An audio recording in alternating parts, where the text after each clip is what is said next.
You're watching InTechnology, a video cast where you can get smarter about cybersecurity, sustainability, and technology. Hi, I'm Camille Morehart, host of InTechnology podcast, and today I have with me Rose Schooler. Welcome to the pod, Rose. Thank you, Camille. It's great to see you again, by the way. It's been a few years. I wanted to have Rose on this podcast because of how she is known and how she was known at Intel, where she was a corporate vice president when she retired, and known as a straight communicator, known as a badass who started a business from scratch and took it to $1 billion, known for working in a bunch of different divisions, running a bunch of different divisions, including architecture, IT, P&L, product development. I think your last role when you retired was corporate vice president and general manager of data center and artificial intelligence sales for the company. Okay. So a lot of different roles and a long career. 33 years by the time I left. So I thought that was a good run in technology. One of the things I remember about you, whenever I pictured you, I always remembered the cross that you wear. And it always kind of stood out to me. And I was just wondering if you could add some context to it. It's interesting because this cross, I wear it probably 98% of my life. I don't take it off very often. The one time I did take it off, I almost lost it in China. So I have a little bit of PTSD of taking my cross off. But it stands for a couple things. One, my faith. I wouldn't say that I'm a devout practicing Catholic, but that was how I was raised, and some of the fundamental beliefs around kindness and how you treat others is still the fiber of my being. There's some things, I guess I'd call myself a cafeteria Catholic. There's some selections I wouldn't make at the bar when I went up to get my food. So that was kind of the genesis of it. I almost always wear a cross. It's just a good reminder of how I want to treat people and how I want to be treated.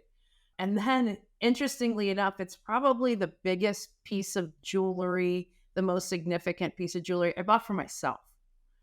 So it was at a point in my life where I had a little bit of savings that I had put aside, and it meant a lot to me to just buy the cross for me, not have it for my parents. I'm married and my husband's given me jewelry. So it was just nice to have the means to do it for myself. So it's super important to me. How old were you? It is beautiful. I would say I was in my 30s. It's probably in my 30s. I had it a really long time.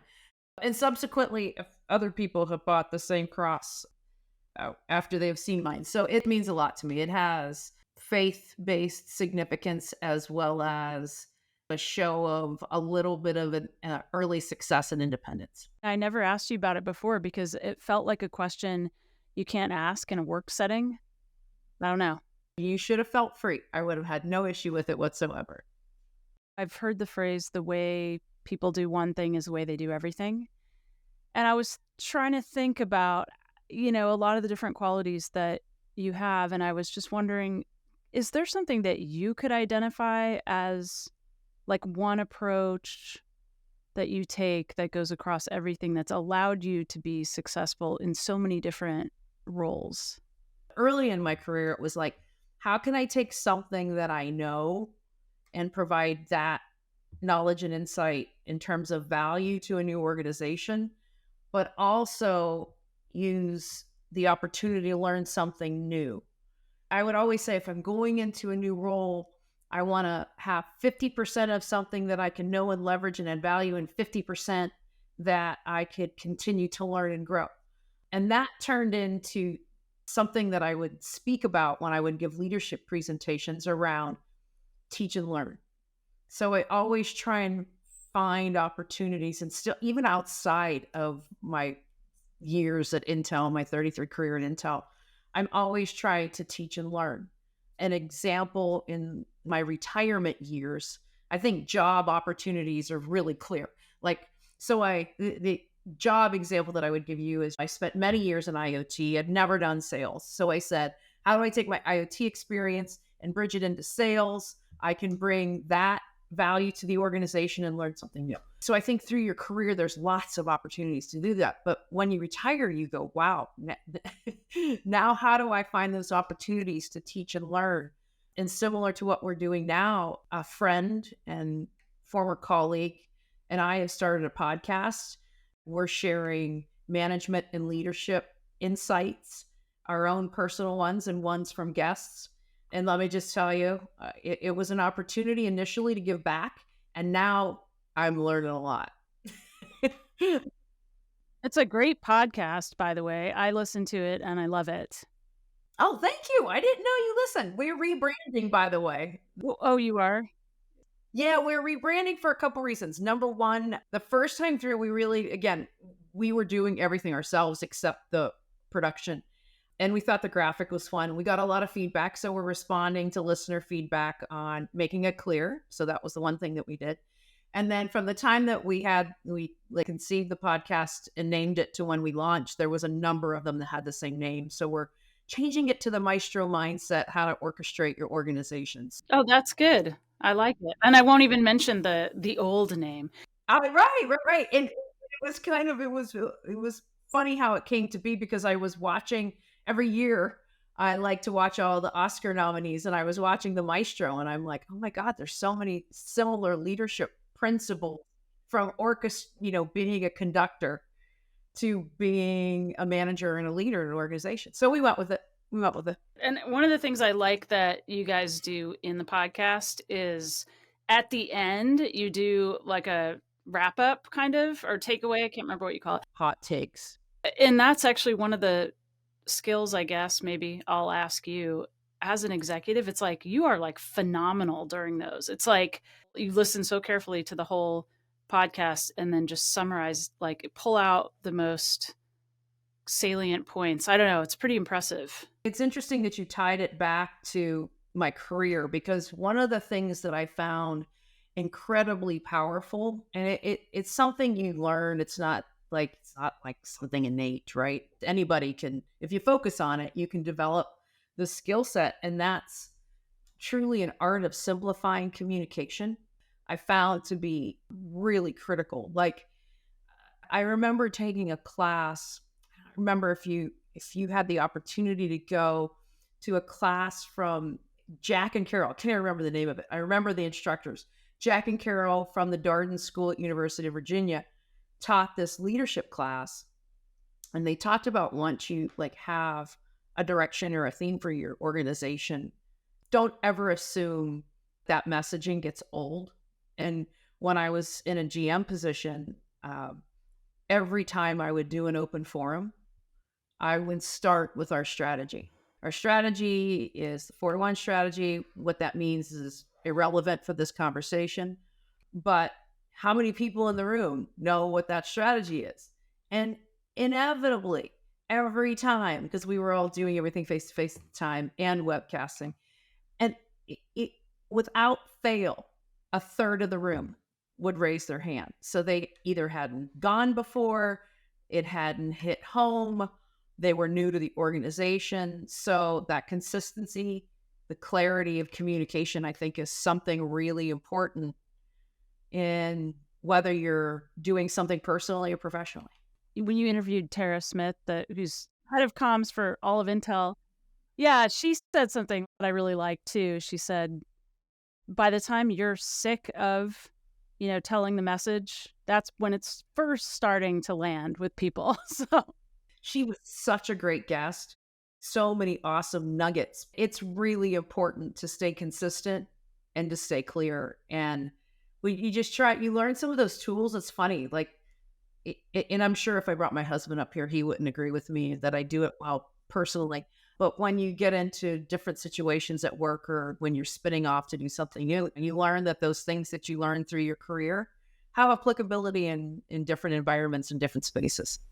The other thing that I've heard you say before is know your audience. And I know that's kind of sounds trite or cliche. I don't know. Everybody says it, but you were taking it down to the level in a prior conversation we had of like you're sitting, in a meeting, and in your case, you had often the C-suite was in the meeting with you, right? And you were interacting maybe with one member on the side and another member this, and you were like paying attention to not just your presence in the room, but your interaction with every individual within that room. I wonder if you could give a little more insight there.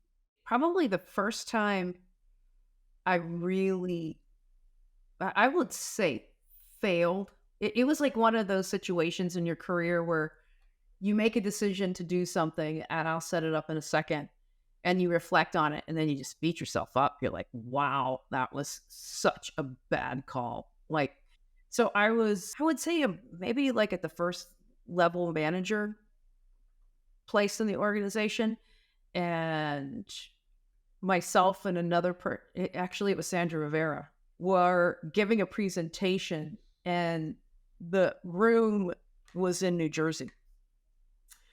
And for personal reasons, I decided not to travel out to be in the room.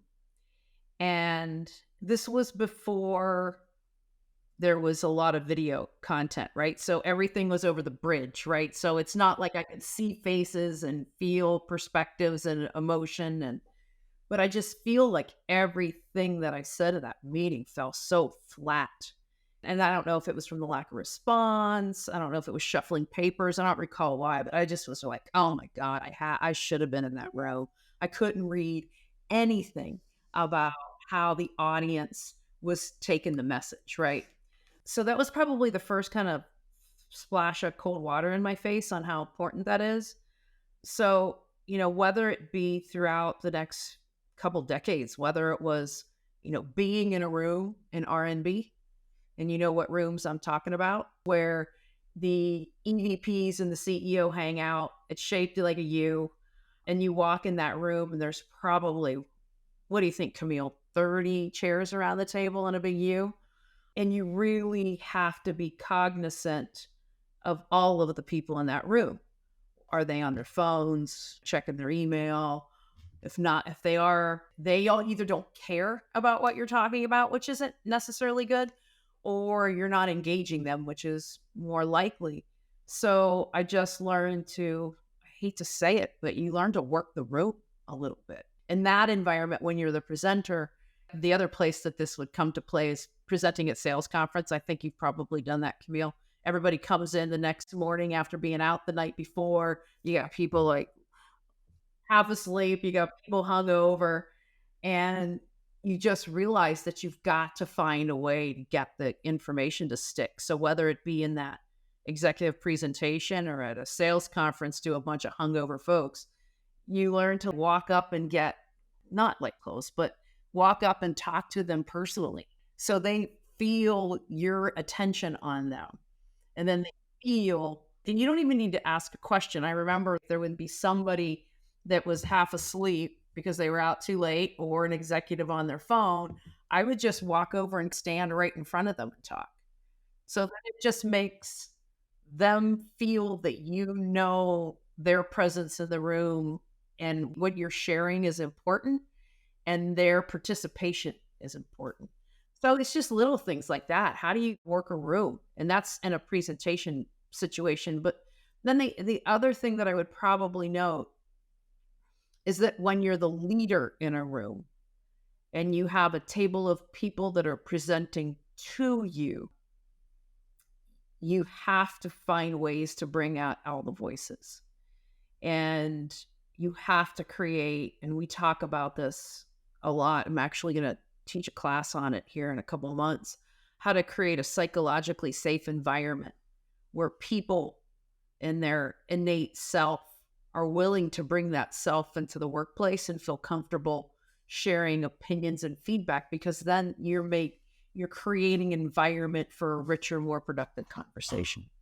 How do you walk that line between scolding, let's say, even a senior, a CEO or a senior person kind of as, hey, like, I'm speaking right now, get off your phone, versus, I'm trying to engage? Like, how, or do you do things also now that everybody is kind of texting or IMing in the background? Like, is that also a tool that you use? Maybe not while you're presenting, but how do you work all those different kinds of things?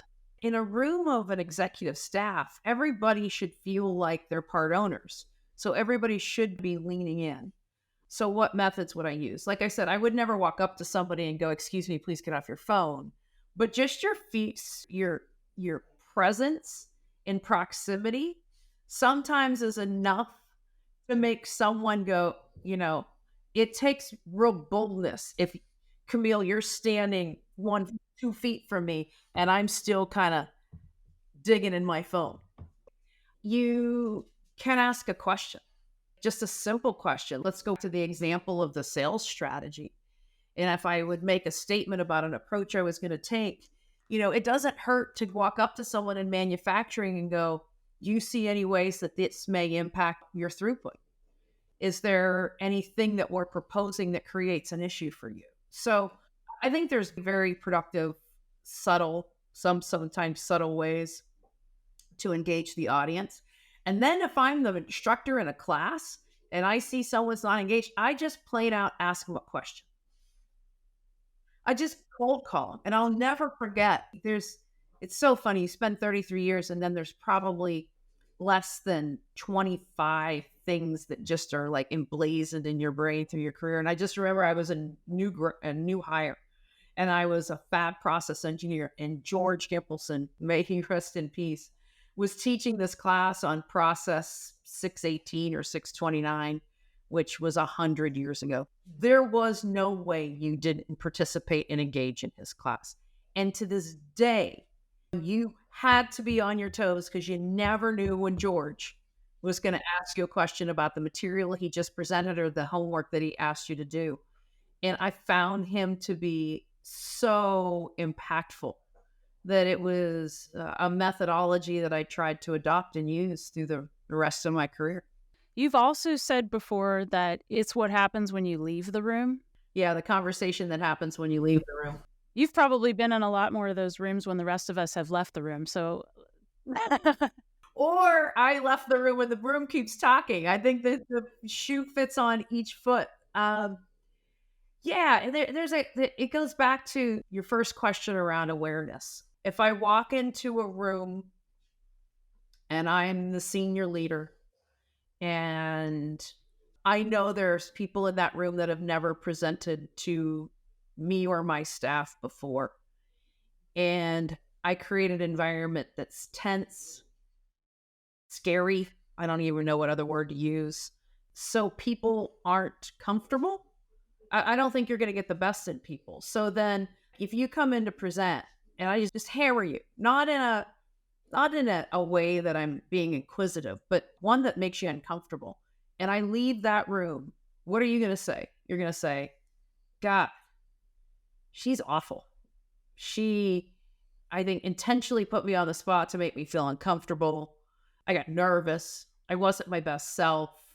I didn't get all the information across because of that environment." So when I'm the leader, I want to leave a room and have people go, "No, that doesn't mean I don't ever get upset or angry or, have to take a little bit of a harder stance." But if it's someone just sharing information, you want them to feel good about the information they're sharing. You want to be engaged. You want them to say, "Oh my God, she listened to everything I said, and it was a great environment, and I got all my key messages across, and I learned something, and they learned something." So that's going back to know your audience, know the role you play, and know what you want people to feel like when you leave the room, because then they're going to want to come back and share more information with you. You don't want them to go like, "Oh God, I want to go back and see her. She's horrible." Then I've had those situations as the presenter. And then when you go in and you're the presenter, you want to be prepared. You want to know the roles of all the people in the room. You want to think through the questions that they may ask. You want to be prepared to answer them. And you want to then, if you don't know, there's no way to prepare for every single question you might get. You want to have the confidence and be comfortable enough to say, "I don't know, I will get back to you."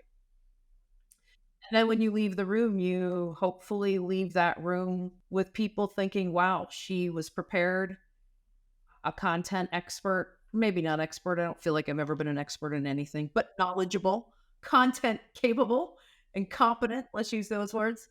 And, that hopefully you departed and they learned something in the conversation. Are you more lead with the brain or lead with the heart? I will tell you a story and then I will answer the question. I had a woman that worked for me. She is a beautiful soul, Nishi Raman. She ran part of design engineering for me. And she grabbed me in the cafeteria one day and she said, Rose, I really appreciate the way you lead the head and the heart. And I went, I actually never even thought about it that way. Like those words had never crossed my mind, but it made me start thinking. And she's like, there are people that need motivated emotionally and people that need motivated intellectually, and you can do both. And I went, wow, well, it wasn't conscious. So now I better be more intentional and purposeful about it. So I started to be. And then I don't know if you remember, Camille, but when Bob Swan joined and was the CEO, he used that same philosophy. I think it's head, heart, and hands, which is the doing, right? And never being afraid to dig in and do. So I think initially in my career, I probably led with the head. I think as I grew as a leader, I tried to lead equally, being audience aware. Like, you don't want to stand up in front of a bunch of architects and design engineers and have a completely a strategy and a message that's completely from the heart. You're probably going to lose some of them. And then Bob's addition of the hands is something that I think later in my career was really impactful. So I'd like to think by the time I retired, I was a head, heart, and hands person. Can we just spend a few minutes on growing an initiative into $1 billion business? I think my dad said one thing when I was young, and it's funny. I think he was trying to be funny. There's some legitimacy to it. Sometimes it's better to be lucky than good.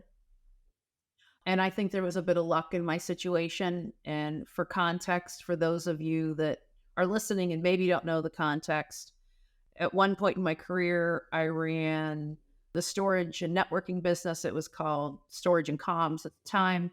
There were no people, no design wins, no focus from the company.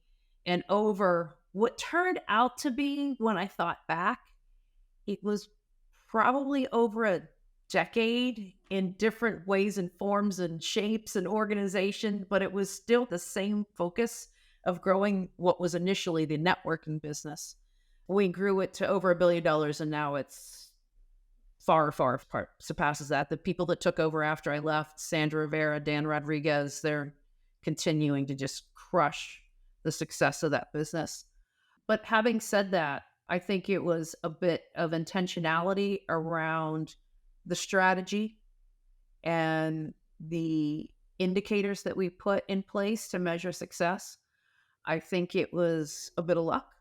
I think I was a bit lucky that I was able to do this in an environment where I wasn't presenting to executive staff every week. We really got to go define our own strategy, build our own products, run our own business with not a lot of oversight. And when I say oversight, I don't mean like I didn't have a manager in the form of Doug Davis that wasn't watching the P&L intently, but we didn't have the burden of having to present to executive staff once a month on our progress. We just did what we thought was right to grow the business. I think it was a bit lucky that we hit the market timing right. The needs, the current approach in the market wasn't fitting the future need. So the environment, we got lucky. The intentionality was around realizing and identifying that and putting a strategy in place to take advantage of it. And then the biggest thing is that I was just surrounded and accompanied by incredibly amazing people. People that have gone on to far surpass the success that an opportunity that I had in my own career. Brilliant architects that once you created focus around a problem statement could solve any problem that you put in front of them. And I think I would close by saying that the focus was, I think, a little bit of the magic in the secret sauce. We were a team, a small team of people with a very, outside of Intel, it would probably seem like a ginormous budget. Inside of Intel, it was a relatively small budget. but we had intense focus.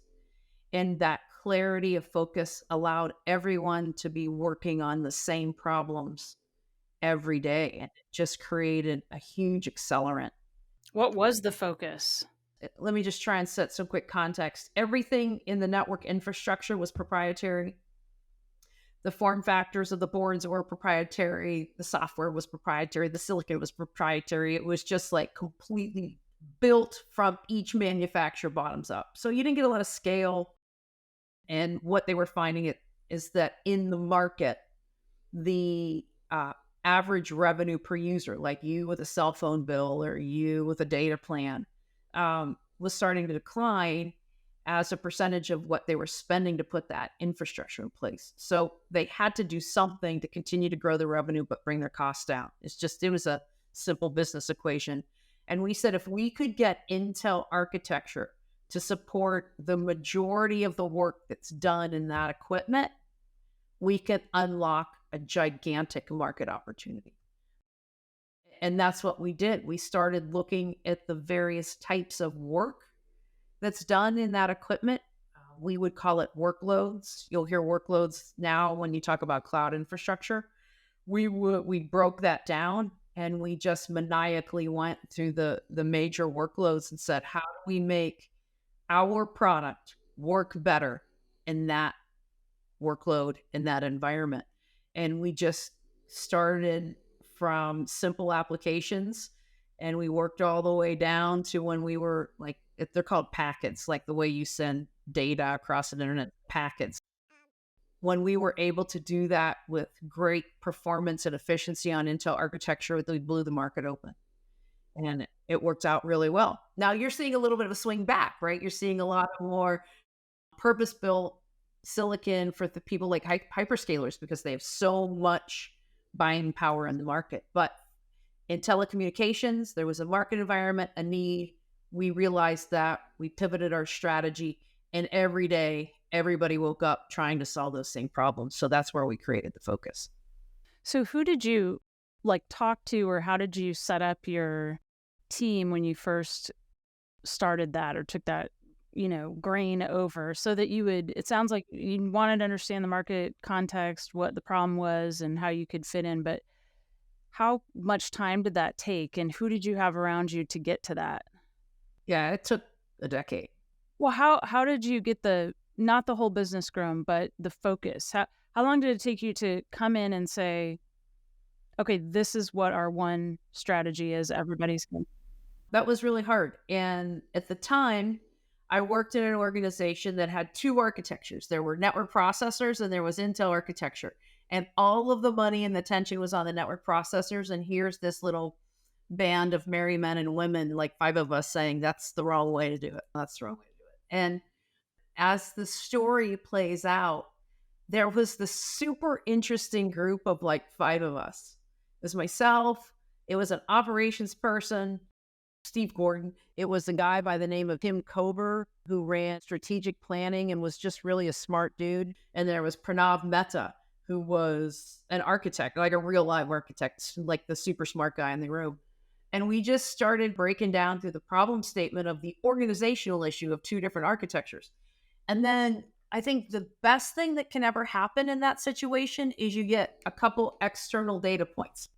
You get a customer calls and says, hey, by the way, Rose, I'm trying to put down your network processor complex on the same board as your Intel architecture complex, and I've just run out of room. Plus, I've got redundancy in a lot of the components that I think can be shared, and we can simplify the platform architecture. And I go, oh, that's a problem. So I'm working with Doug Davis at the time, and I run to Doug and I'm like, hey, customer said this is pretty interesting. And he was like getting measured, not to no fault of his own. He was getting measured on the network processor success. So we took that little data point and we started to break it down and go, what could we do differently? And again, it was just like 5 people meeting randomly in a room, like once a week with a problem statement. And then we got some other data points that came in, other customers, like not the people that were building the boards, but like the AT&Ts of the world, the NTT Docomos of the world were coming in and saying, I need a common architectural approach. And we took those 2 market signals And we literally drew it out on PowerPoint and we took it to Doug's staff and we said, we are doing and approaching this market completely incorrectly. We need a single architectural approach, and here's why. And I don't know if Jonathan Walsh, but he walked up to us after the meeting. He said, for the very first time, I realize that I work at Intel, meaning like the amount of developer support, the amount of architectural support, the amount of software support that you can leverage on this common approach once you get the architecture up to snuff could be super powerful. And we're not leveraging that. And from that point on, it was a big pivot for Doug's organization. And again, one of those moments where I remember walking in the hallway. And I think, funny enough, he was going to the restroom. And we decided to make a strategic decision to discontinue the network processor portfolio and focus everything on Intel, which was giant. That was giant of a decision at the time. And I remember walking up to him and like grabbing him by his jacket and going, we're going to do this, right? This is going to be really hard. And we're going to do this. And he said, yeah, we're going to do it. And we did. And I got thrown out of a lot of customers for about 6 months after that. People that had invested a lot of money in network processors. And then after that, we were able to create the focus that we were talking about. Is there anything that, like, when you were growing up, you think kind of influenced how you ended up leading? I don't want to leave out sort of background. Neither of my parents have a college education. So I was like, my uncles had gone to college, but my grandfather wouldn't send my mom to college. She was a woman and had to get it. She actually got a job, which was pushing the boundaries enough back when she was working. My mom's 78 now, 77, 78. I think she's 78 this year. And so my mom then continued on to build a career and become senior vice president of a bank. So I had an incredibly strong female role model. My father was a steelworker and oddly enough was incredibly supportive of a working wife at the time. So he was a bit of a Renaissance man in his day for being a, big, tough steelworker guy. So I had this like role model that was my mother that was doing really well. She was the first female branch manager in the area. So she ran like a little branch and then again went on to become senior vice president. But my dad would always tell me, I don't care if you get a degree in basket weaving, you're going to go to college. Your mother and I didn't have the opportunity to go to college. I don't care what you major in, you're going to go.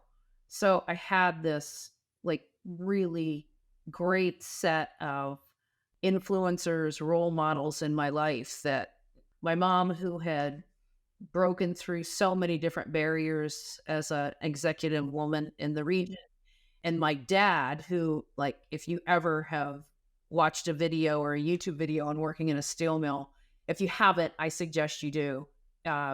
He was just an incredibly hard worker. So I had both the support infrastructure, I had the role model, and both having success as well as working hard. And they're still both, thank God, both alive and doing well and living a really good life. But their influence was huge. One other thing I remember about you is you really stand up for people and ideas. But ideas are easier to stand up for, I think sometimes.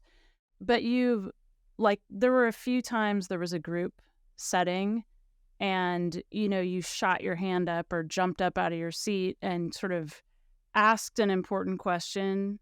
And by that, I mean a question that's a bit awkward, but on everybody's mind in the entire room. I would say giving voice to many of the people in the room who had the question, but felt like it was inappropriate or they weren't, they didn't have the seniority to ask it. And I guess, when did you pivot to being able to ask that? And like, how did you first do that? And did it take courage? Did it always take courage, or was it the first time? It always takes courage. I didn't always have it. It came later in my career. And I would say a couple things unlocked it. One, enough experience to feel enough self-confidence to ask the question. And I had a coach, Barbara Curry. She's still a dear friend of mine. I still see her every time I go to New York City. That helped me kind of unlock that in myself. I was lacking. I was a general manager and completely didn't have any self-confidence. So she helped me unlock that. So that was one thing. The second thing, and I don't know if how this will come off, but when you get to a point in your career where I'm not going to starve if I lose my job. And my husband, at one point, I think our daughter was 10, he lost his job. So I was the sole breadwinner, right? So for that, we'll just say for, 5-6 years, you feel the burden of being the person that's sustaining and keeping the family together, right? Was a shared partnership.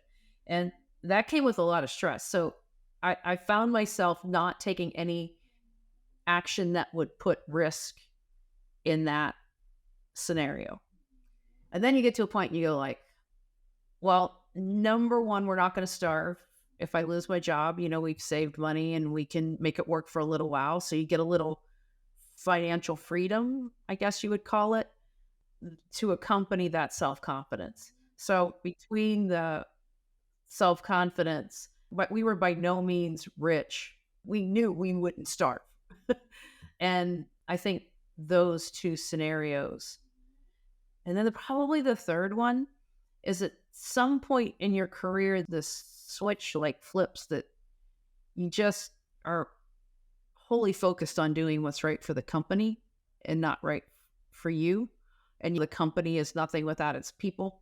So you take a more active role. Probably the biggest example of that is oh my gosh, I was probably in my 40s before I supported any employee resource group, whether it be just speaking at a women's event. I was yeah, I did it. Other people can do it, right? And then the other big factor is you get to a point in your career where you realize that people are looking at you as a future them. When people start looking at you and saying, she's a leader, I can be a leader. She reached this point in her career, I can reach that point in my career. It comes with a tremendous amount of responsibility. And that responsibility is to be the best role model and leader that you can be for the people that are looking at you as their inspiration. Sounds so, I don't know, cliche or something, but is what their future selves could be. Probably the three-legged stool of self-confidence, a little bit of financial freedom, and then the responsibility that you have to serve the up-and-coming folks in the organization. And that can be, and I mean any resource group, whether it be, when I left, I was executive sponsor for BNU, which is the Black Network of Executive Women. I did a lot of work with the LGBTQ plus community. I did a lot of work with women's groups just to make sure that you are the representative that they need you to be. Thank you, Rose Schooler, for joining me today. It's good to see you. And we'll put the link to your podcast below. Never miss an episode of InTechnology by following us here on YouTube or wherever you get your audio podcasts. The views and opinions expressed are those of the guests and author and do not necessarily reflect the official policy or position of Intel Corporation.